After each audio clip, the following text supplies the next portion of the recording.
जय हो जय हो।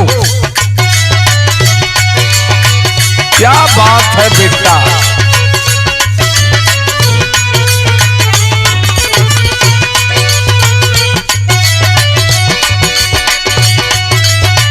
ओ हो।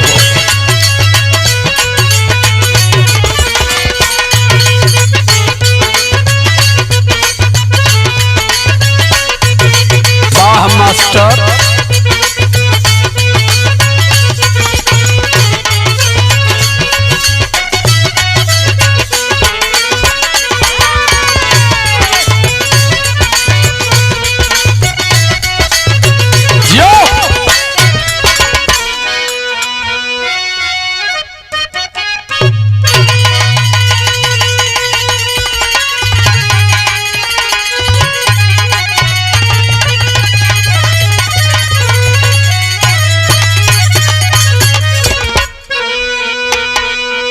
अरे मेरे भारत के 85 मूल निवासी मेरे बहुजन समाज के सम्मानित साथियों, एक बिरहा आपके बीच में पुनः जा रही है। कोई काल्पनिक कपोल कहानी नहीं है। ये बिरहा जिला देवरिया रुद्रपुर की नई घटना है और आज पूरा भारत इस घटने पर शर्मसार है। ये नहीं समझ में आ रहा है कि हम दोषी किसे बनाएं, सरकार को बनाएं अर्थात समाज को। जिस धरती पर तथागत बुद्ध पैदा हुए, जिस धरती पर संत गुरु रैदास बोधिसत्व कबीर पैदा हुए और जिस धरती पर 33 कोटि देवी देवता पैदा हुए, भगवान के देश में इंसान शैतान क्यों हो रहा है? बिन बुलाए मेहमान की तरह जो ही पा रहा है वही लेकर के उड़ रहा है। लेकिन खास तौर से सत्ता, शासन, सरकार, समाज सभी लोगों की तरफ ये लाइन मेरी इंगेज कर रही है कि हम सभी मानव हैं। और मैं बार बार इस बात को कह रहा हूं कि जातियों और धर्मों से बाहर निकल करके हमें समता और समानता को समझना चाहिए।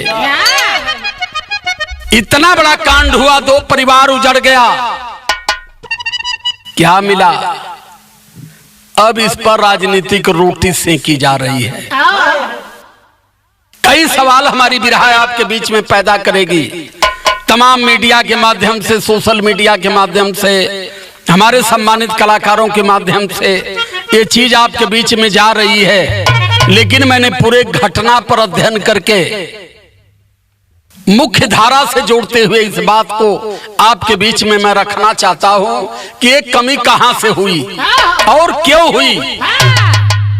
4 लाइन बिरहा में भूमिका है बेटा।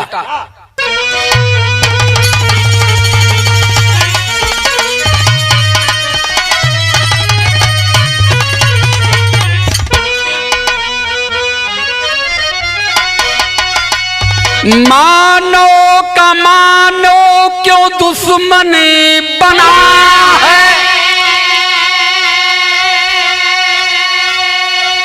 अरे मानो ता जग की कहां खो गई।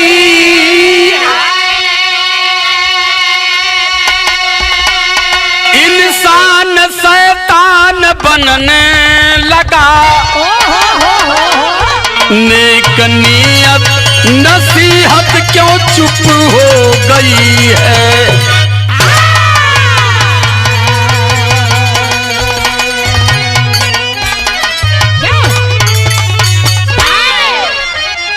अगर भारत हमारा धर्म स्थल है, भारत के लोग धर्म स्थली हैं, तो हमें एक बात का जवाब दो। पूजा पाठ करने वाले, देवी भगवती पर भरोसा करने वाले, एक बात बताओ हमें, इंसान भगवान में क्या है अंतरी?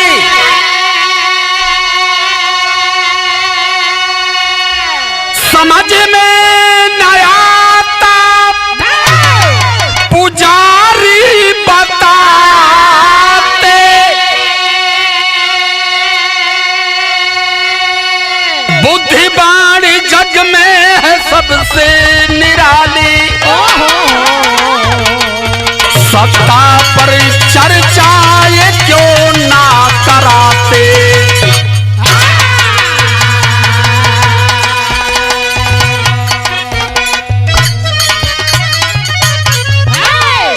संदेह हो रहा है हमें उस बात पर जहां कहा जाता है कि हम में तुम में घटक घंभ में, हम में तुम में खड़क खंभ में घट घट व्यापत राम। उसी में कोई कहता है कि प्रभु के बिना कोई पत्ता नहीं हिलता। उसी में कोई शंकराचार्य धर्मगुरु कहता है कि हर आत्मा में परमात्मा का वास होता है। तो बताओ मुझे धर्मगुरु एक बात का जवाब दो, हर आत्मा में अगर परमात्मा का वास है, इसका मतलब कि हर घटना का जिम्मेदार भी तुम्हारा परमात्मा है। अगर सही नहीं हुए तो तुम लोगों पर परमात्मा के नाम पर भी मुकदमा ठोक दिया जाएगा। परमात्मा का बाप बनने का प्रयास मत करो। इस देश में जितना भ्रम तुम लोगों ने पैदा किया, आज इतनी बड़ी घटना हुई, 2 परिवार उजड़ गया। इस घटना का सीधा कारण क्या है? जात, धर्म, मजहब। लेकिन मैं इस देश के 85 मूल निवासी पढ़े लिखे सम्मानित साथियों से एक बात कहना चाहता हूं। इनमें एक गजल का लाइन है, आई गजल का लाइन का आई टुकड़ा। कौन टुकड़ा भैया? तन दे बाऊ तो बस।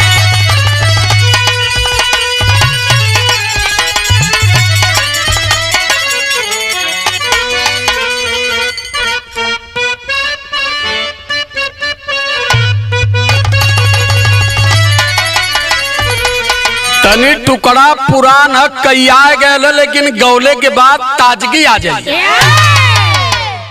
आसमां से उतारा गया है, आसमां से उतारा गया है, जिंदगी देकर मारा गया है। आसमां से जिंदगी देकर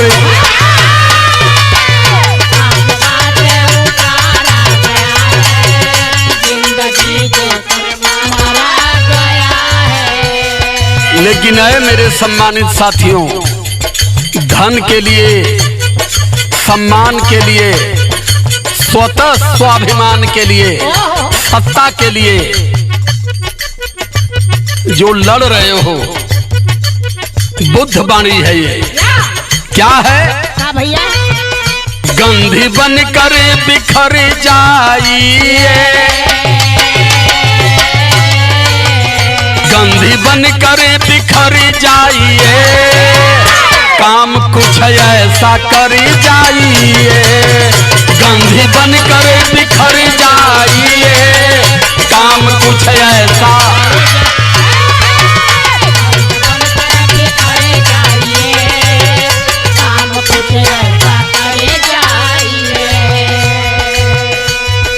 सम्यक संबुद्ध तथागत बुद्ध कहते हैं कि जो आया है उसे जाना है, ये शाश्वत सत्य है। तो आना और जाना सत्य है। जन्म सही है, मरण सही है, तो जीवन को जीना कैसे है? जीवन को ऐसी खुशबू बनाओ, ऐसी महक उत्पन्न करो कि आप रहो या न रहो, लेकिन आपकी महक इस धरातल पर सदैव बनी रहे। ये बुद्ध वाणी कहती है। और हमारे भारत के लोगों को बुद्ध वाणी से दूर रखा गया है, जिस वजह से इतनी बड़ी घटना देवरिया में हो गई।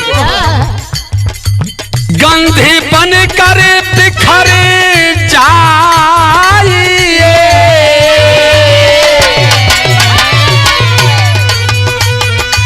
काम कुछ ऐसा कर जाइए, सर्वदा नाम जिंदा रहे, सर्वदा नाम जिंदा रहे, काम कुछ ऐसा कर जाइए, सर्वदा नाम जिंदा,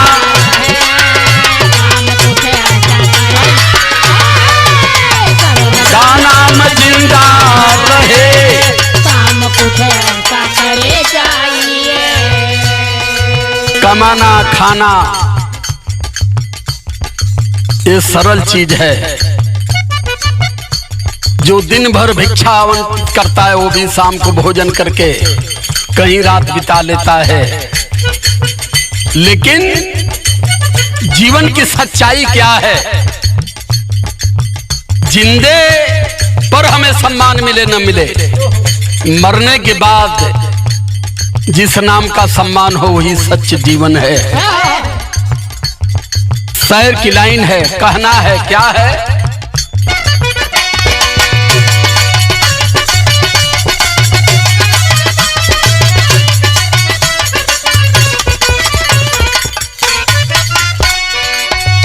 और मैं पूछना चाहता हूं उनसे, उन लोगों से जो ये कहते हैं कि ये राम कृष्ण की धरती है, ये ब्रह्मा विष्णु महेश की धरती है, ये सरस्वती और दुर्गा की धरती है। अगर ये देवताओं की धरती है, धर्म की धरती है, ये धर्म स्थली है, तो इस धर्म स्थली पर कौन सा संस्कार आप लोगों ने बांटा? क्या है?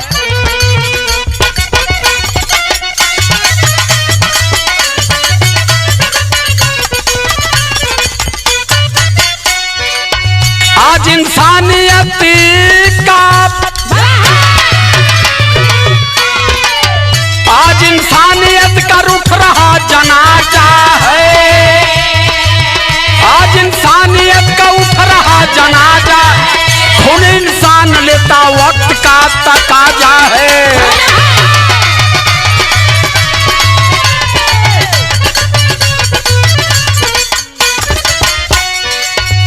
जिला देवरिया रुद्रपुर की कहानी है, फतेहपुर गांव लेहड़ा टोला की जुबानी है। आज पूरे भारत के जनमानस के जबान पर बात चल रही है। क्या है? यादव प्रेमचंद,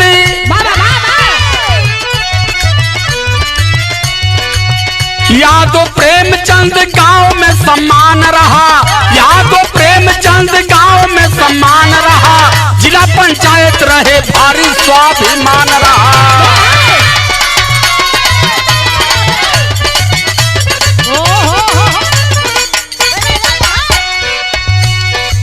मैं जानता हूं कि लगभग वहां तक मेरी सफर है।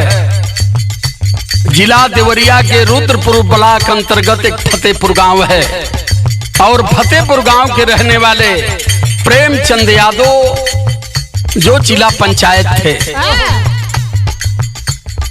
अब एक एक शब्दों पर गौर करिएगा। जो व्यक्ति जिला पंचायत रहा है, बस यही से आंकड़ा लगाइए कि जनता का कितना लोकप्रिय रहा होगा। यही जन लाइन विदेशिया का मास्टर क्या है? अरे फतेहपुर गौआ में अभयपुर टोलावा हो, अरे राम भवन यादव जी के रहल मकाना,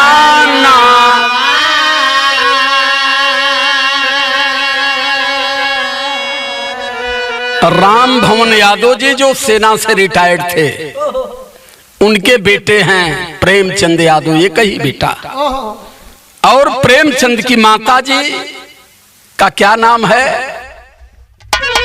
अरे माता चिंता देवी जी गांव का प्रधाना बाटी,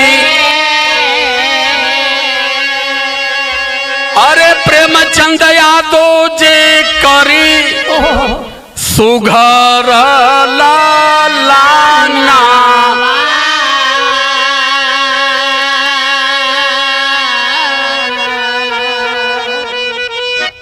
सम्मानित परिवार था, सामाजिक परिवार था, सामाजिक सोच थी। और समाजवादी पार्टी के विचारधारा से परिवार जुड़ा था। उसी गांव के बगल में एक टोला और है जिस टोले का नाम है लेहड़ा टोला। और लेहड़ा टोला के रहने वाले सत्य प्रकाश दुबे, जिनके दो भाई थे, सत्य प्रकाश दुबे और ज्ञान प्रकाश दुबे। सत्य प्रकाश दुबे की क्या स्थिति थी मैं ये तो नहीं बता पाऊंगा, लेकिन ज्ञान प्रकाश जो उनके छोटे भाई थे, उन्होंने अपनी जमीन बेच दिया प्रेमचंद यादव को। क्यों बेच दिया, यहां भी सवाल है कि अगर भाई और भाई में एकता होती, मानवता होती, समता होती, तो भाई अपनी जमीन दूसरे को नहीं देता। पहली बात, जब प्रेमचंद यादव उस जमीन को खरीद लिए 2014 में लड़ाई शुरू हो गई। मामला गया दीवानी में, 8 साल से मामला चल रहा है दीवानी में, और 8 साल से मामला चल रहा है। बार बार ज्ञान प्रकाश दुबे के द्वारा प्रेमचंद यादव को कहा जाता है कि हमारी जमीन वापस कर दो। इन्होंने कहा कि मैं जमीन को खरीदा हूं तो मैं जमीन नहीं दूंगा, अगर जमीन दूंगा तो जो आज का रेट है वो दे दीजिए। यही जन एक ठे गीत लगा, आई समय कब करियो 2 अक्टूबर 2023 को सुबह में ज्ञान प्रकाश दुबे फोन करते हैं, लेकिन एक ठे गीत लगल मास्टर, बड़ी चुटुक गीत है राजा।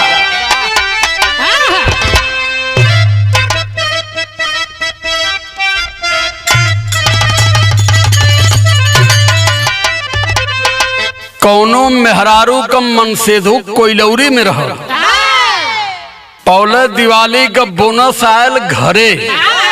मेहरारू के बड़ा माने, बड़ा जाने, आप बड़ा प्रेम करे। कल कुछ चाहत बोलिया अस्कितैया मत, तो तुरंत धड़ से पैर में से पायजेब निकल रहा, थमा देलस। कला है पायजेब लेला, सुना का कहलस,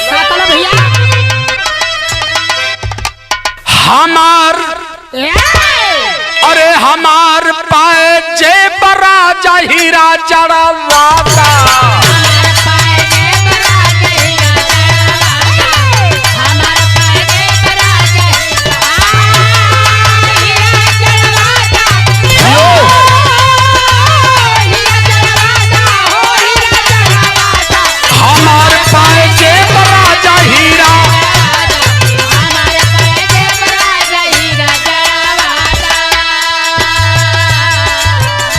कल ये पैजेब में हीरा लगा दिया और नथुनी भी दे देला निकाल के।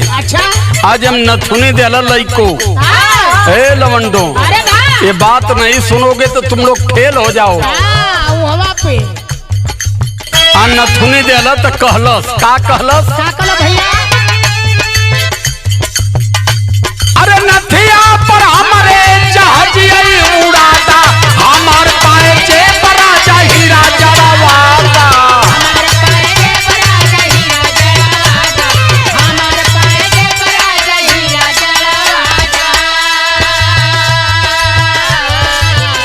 लेकिन 2 अक्टूबर 23 को सत्य प्रकाश दुबे फोन करते हैं प्रेमचंद यादव पूर्व जिला पंचायत सदस्य के यहाँ। आ का कहला, फोन कई के डूबे तब प्रेम के बोलवल हो,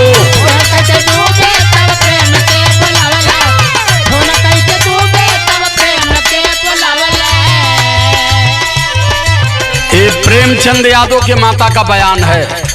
फोन आया, फोन उठाए, चलने लगे। मैं पूछी कि कहाँ जा रहे हो, उन्होंने कहा कि पंडित जी बुला रहे हैं।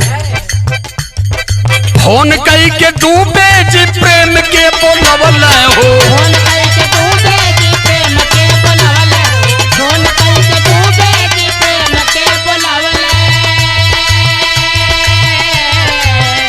अरे 5-7 लोगन के दुआरे जुटवल हो, फोन कई के डूबे प्रेम के।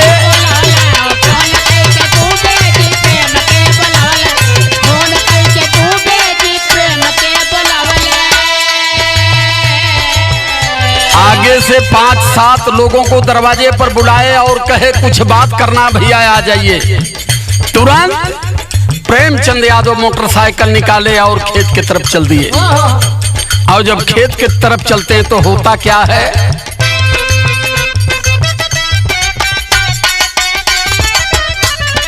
आ जाई बात अरे होई कुछ बात हो,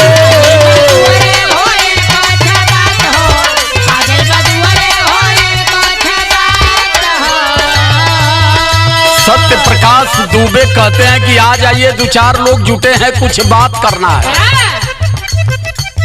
ना जनल प्रेम साथे होई विश्वघात हो,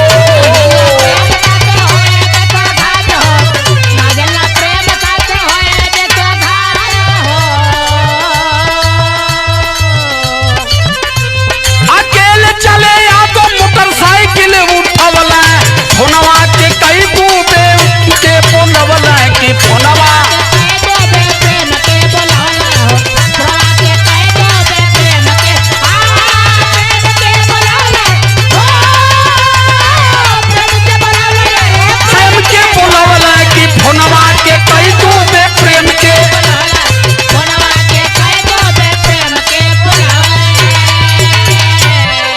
प्रेमचंद यादव पूर्व जिला पंचायत सदस्य मोटरसाइकिल निकाले और खेत की तरफ चल दिए। कहे कि थोड़ा धान भी देख लूंगा और पंडित जी से बात भी कर लूंगा। और जब चलते हैं तो यही जनगीत बदल गई। और है गीत का लाइन है, बाबू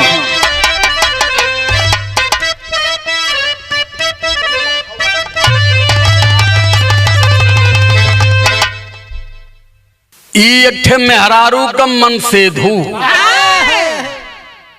कोइलौरी के आगे जात रहे। तो ओकर मेहरुआ पूछलस कि कहो कहाँ जात हुआ कमाए। कहला मोर मन करत है कलकत्ता चटकल में जाए के। तो मेहरुआ नैहरवे में सुनले रहल कि ओहर बंगालिन होली, वो जादू जाने ली, वो मनसेधुवन के तोता बनाए ले। तो वो मेहरारू बेचारी डेराई लहल, है समझावत है का कहलस, अरे डूबी मरबे राजा,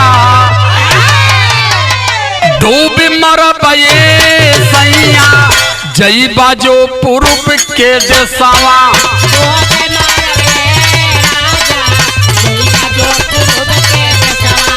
डूबी मरब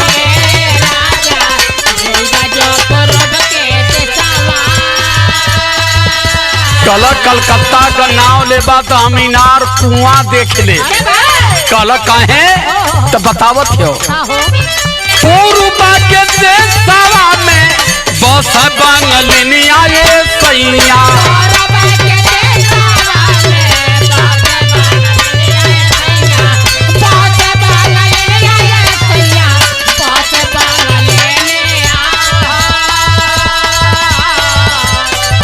जादुआ चलाई के जनवा, जादुआ चलाई के जनवा ले ली है राजा, जई बाजो पूर्व के देशवा, डूबी मरब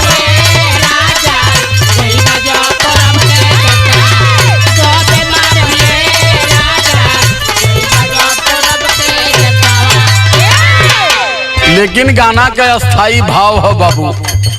बाबू प्रेमचंद मोटरसाइकिल उठौला चल देला। आज जब चल देला तो लिखे के पड़ल का हो, चाल दिहला ये बापू,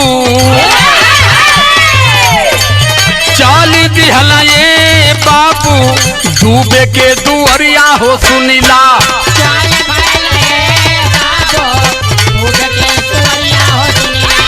चाल दिहला ये बापू, टेढ़ी कैले तू बेजी, टेढ़ी कैले तू बेजी, अपनी नजरिया सुनीला, टेढ़ी कैले तू बेजी, अपनी नजरिया सुनीला, चल दिहला ये बापू, डूबे के दुअरिया हो सुनीला,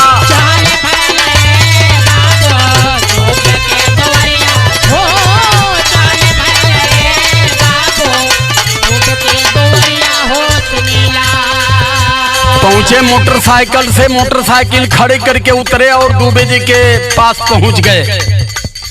तो दुबे जी का समझावत जानत हुआ भैया, और भारत के 85 मूल निवासी समाज के लोगों को आगाह भी कर रहा हूं, बहुत हल्की मत लीजिएगा, ये बिरहा नहीं है, संदेश है आपके लिए। दुबे जी कहते हैं प्रेमचंद यादव से,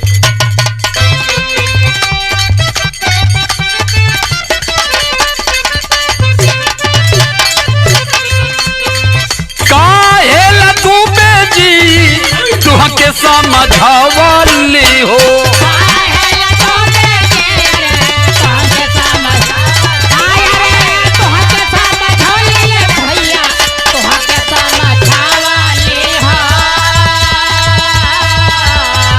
महंगी जमीन पड़ी, महंगी जमीन पड़ी, देखा हम बतावली हो, महंगी जमीन पड़ी, देखा हम बतावली हो, देखा हम बतावली भैया, देखा हम बतावली हो।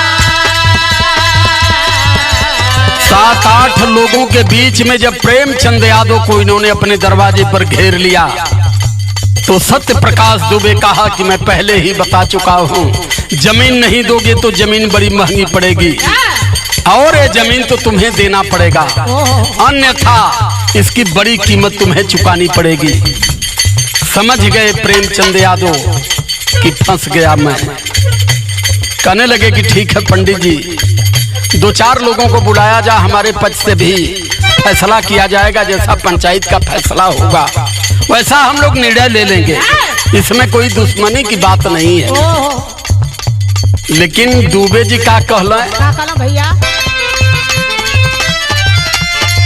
खत्म होई गईली आपा, खत्म होई गईली आपा, तुहरो उमरिया सुनिला, खत्म होई गईली आपा, तुहरो उमरिया सुनिला, चाली दिहल ये बाबू दुबे के दुअरिया हो सुनिला,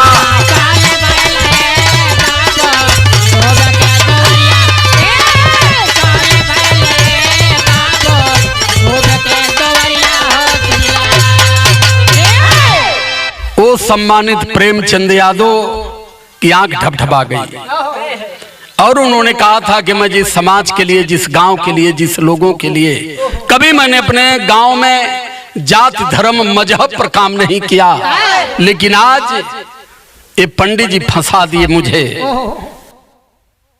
जब इतनी बात सुने सत्य प्रकाश दुबे कहते हैं कि बस तुम्हारा काम अब यहीं से समाप्त है। तो ये जो सारंगा का भाव लगल,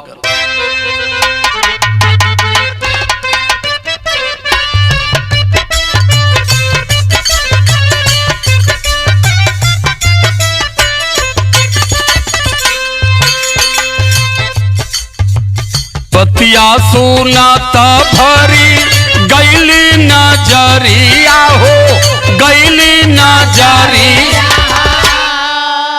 धोखा भयाला पड़ी यारी हो,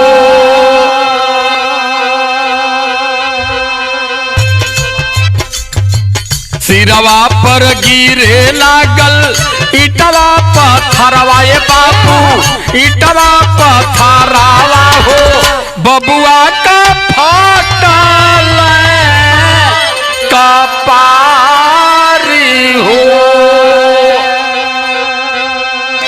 बात कहते ही कहते धड़ धड़ धड़ धड़ सर पर ईंटा और पत्थर चलने लगा, फट गया कपार, तड़पते हुए प्रेमचंद यादव गिर गए। और जब गिर जाते हैं तो उस समय होता है क्या, हाथ जोड़ी प्रेम का है, छोड़ता परानावा के, छोड़ता परानावा के, मान जाई पतिया तू हारी हो। घायल अवस्था में गिरे हैं लेकिन हाथ जोड़ करके कह रहे हैं कि पंडित जी मेरा जीवन छोड़ दीजिए, जैसा आप कहेंगे वैसा ही होगा। लेकिन कहा जाता है कि इंसान जब शैतान बन जाता है और शैतान जब हैवान बन जाता है तो सारी मानवता और समानता को खत्म कर देता है। मैं सुना हूं, आज कई दिन से सुन रहा हूं मीडिया पर, मीडिया चिल्ला रही है कि भू माफिया था, ये था, वो था। मैं आगाह कर रहा हूं अपने भारत के 85 मूल निवासी समाज के लोगों से कि बड़ी मीडिया का चैनल देखना है आप बंद कर दीजिए। इस भारत का और आपके बर्बादी का सबसे बड़ा कारण केवल मीडिया बनी हुई है। हर झूठ को सत्य और सत्य को झूठ बनाने पर ये रातों दिन मंथन कर रहे हैं। इसलिए बिरहा में टेरी का भाव लगा।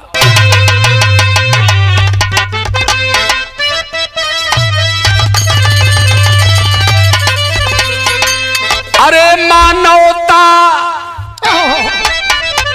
शर्मसार हो गई, गर्दन काट दिए अब छाई है दानवता हो, दानवता हो, दानवता। मूर्छित गिर गए लपट करके सत्य प्रकाश दुबे पर प्रेमचंद यादव का गर्दन काट दिया गया। और जब गर्दन कटा, गांव में खबर गई कि हत्या हो गई हमारे लोकप्रिय महाप्रधान की। पूरा गांव उबल गया। किसी के कोई समझ में ही नहीं आ रहा था कि महाप्रधान जी इतनी सोशल व्यक्ति थे, स्वभाव की इतनी अच्छे थे, लेकिन एकाएक ऐसा कैसे हो गया। बिरहा में पहपट का लाइन है।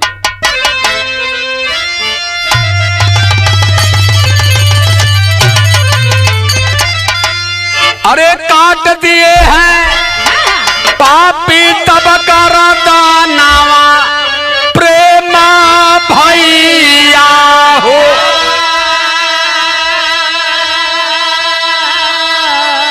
अरे काट दिए हैं पापी तब कर दानवा प्रेम भैया के। गांव के अंदर मच गई तू फनवा प्रेम भैया के।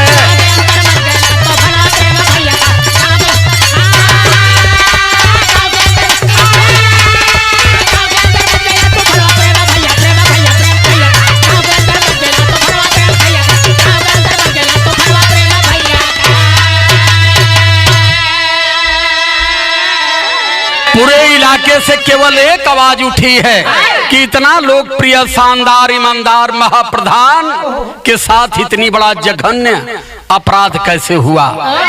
कहना है, अरे लोकप्रिय नेता प्रेम चंद रहला ईमानदारी।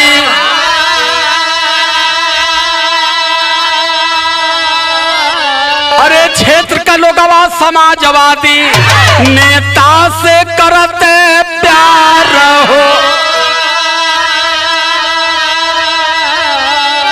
अरे जनमानस का बरसत बा नया नवा प्रेम भैया हो।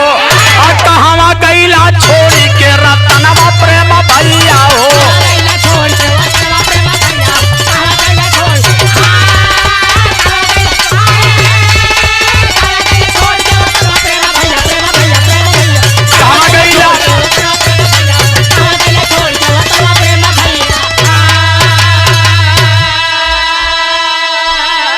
पूरा इलाका सन्न हो गया, आहत हो गया। खबर चली,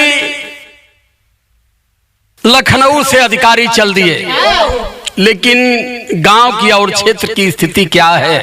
आल्हा की लाइन में कहना है,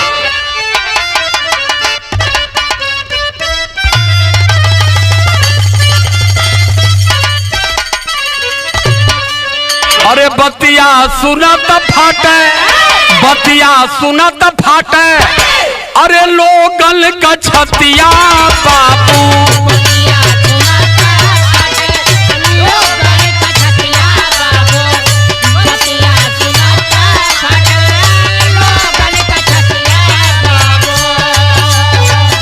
कई सन विपाती आगो सैया दिहला डाल।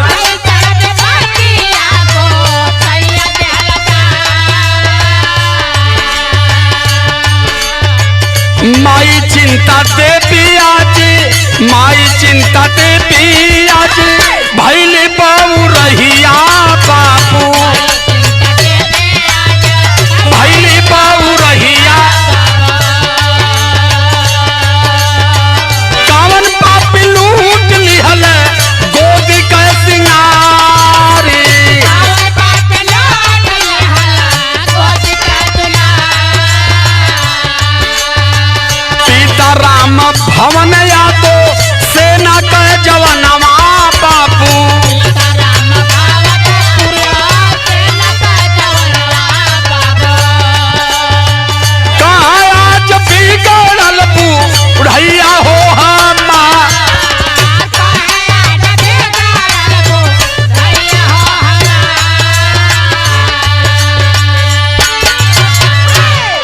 माई चिंता देवी जो ग्राम की सम्मानित प्रधान थी, माई रोवत ही, बाबू रोवत हो, सेना का रिटायरमेंट हुआ।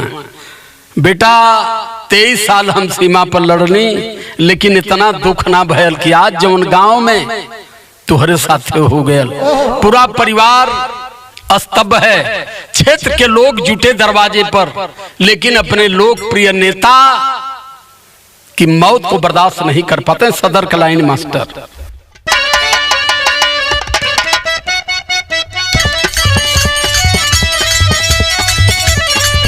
अरे पिता राम भवन यादव सेना का जवाना,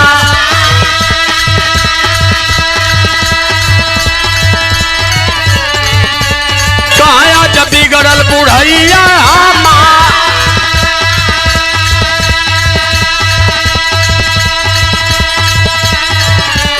फैलल खबरिया जनमानस के बीचावा। अरे जुट गईली भीड़ दुआरा पे पड़िया,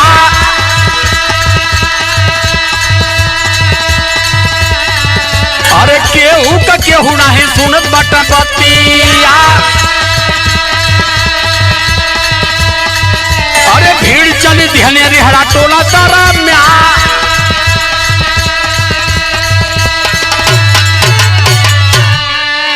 लोकप्रिय नेता के मौत की खबर को कोई बर्दाश्त नहीं कर पाया।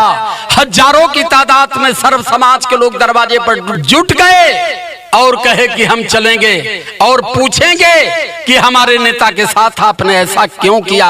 अगर कोई दिक्कत थी तो आप पंचायत बुला लेते, और मामला जब दीवानी में लंबित है तो एक इतनी घृणित कार्य आपने क्यों किया।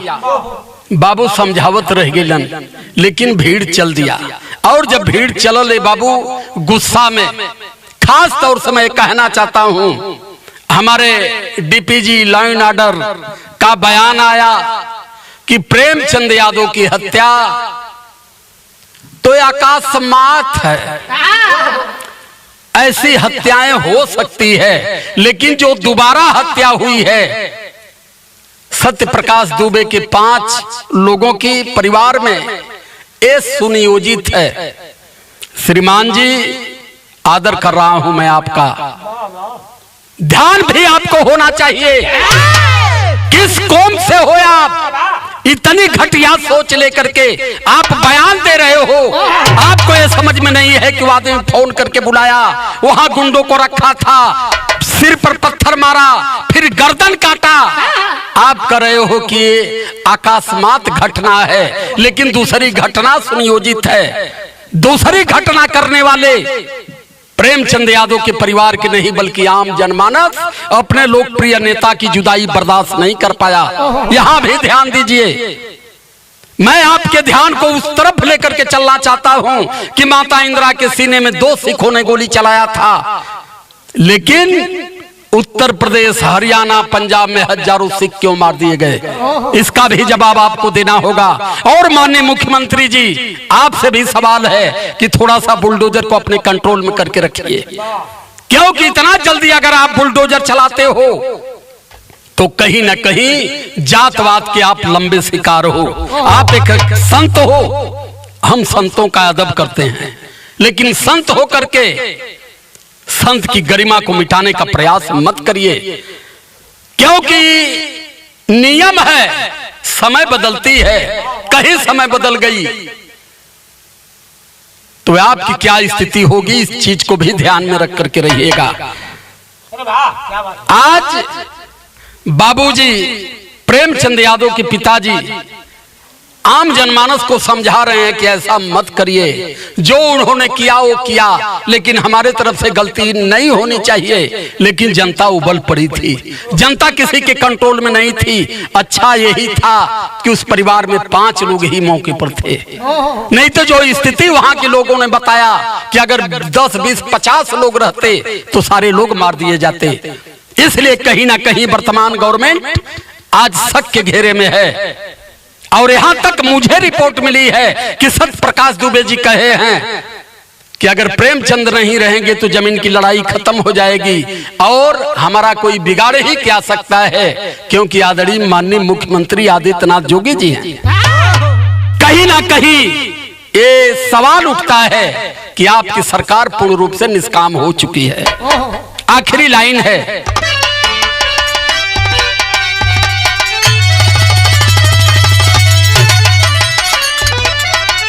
आम जनमानस से मैं कहना चाहता हूं, प्रेमचंद यादव के पिताजी भी कह रहे हैं यही बात। क्या है? अरे खून का बदला खून से, अरे चूकई बाबीराना, तो कैसे बुद्ध भीम का सपना तू पूजई बाबीराना।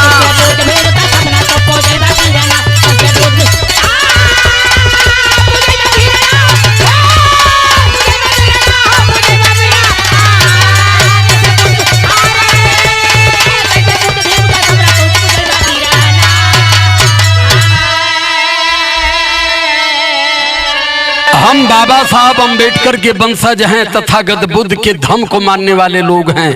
हम समता, समानता, स्वतंत्रता, बंधुता, नैतिकता पर भरोसा करने वाले लोग हैं।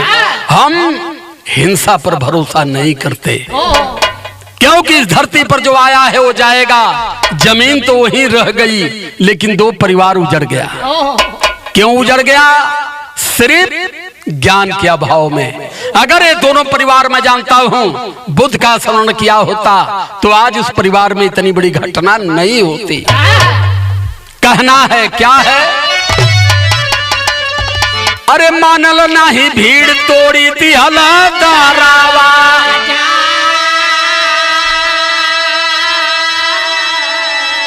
अरे पांच खून हो जाए नहीं अंदाजा।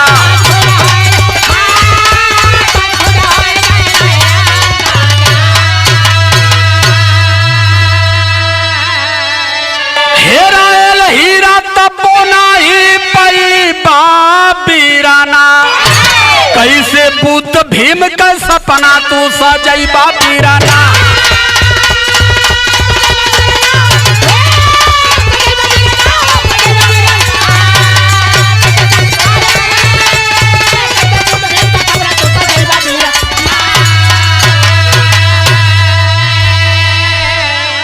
अरे शासन प्रशासन दोषी प्रेम को बताते, पहले जुर्म के कर भैया कुछ ना बताते।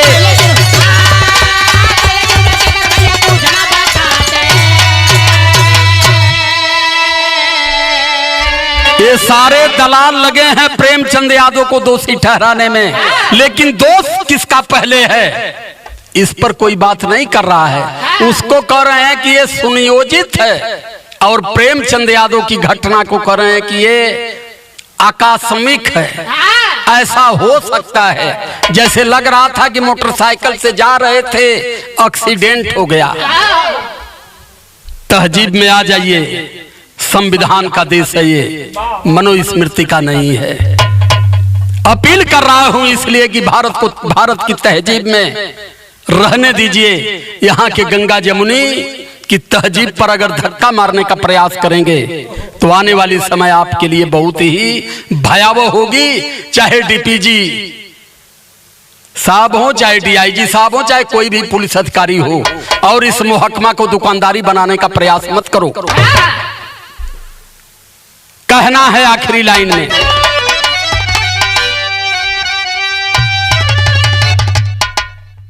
अरे शासन प्रशासन दोषी प्रेम को बताते, पहले जुर्म किसका भैया नहीं वो बताते।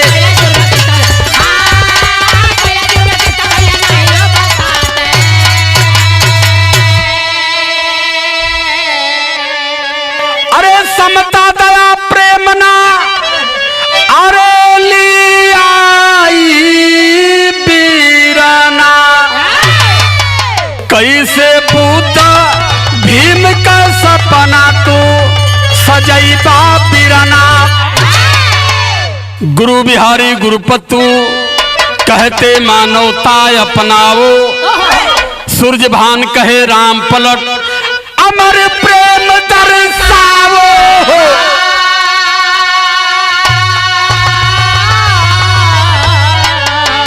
अरे मानवता शर्मसार हो गई, अरे मानवता शर्मसार हो गई। कहते राजकुमार भैया कैला समझौता, मानवता शर्मसार हो गई।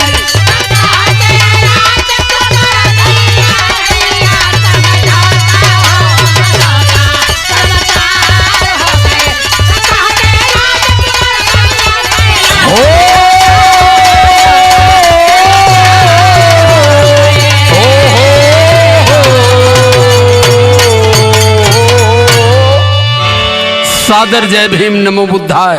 बहुत बहुत साधुवाद करता हूँ।